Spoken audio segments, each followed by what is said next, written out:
Today I'll be reading the book My Dad by Anthony Browne.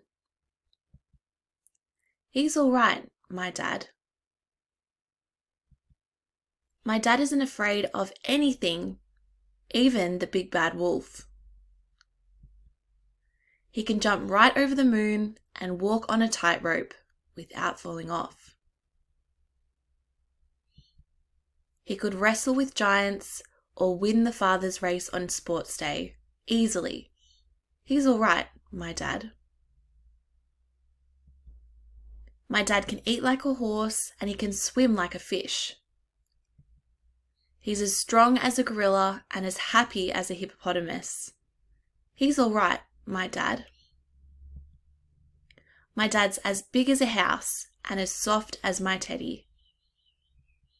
He's as wise as an owl and daft as a brush. He's all right, my dad.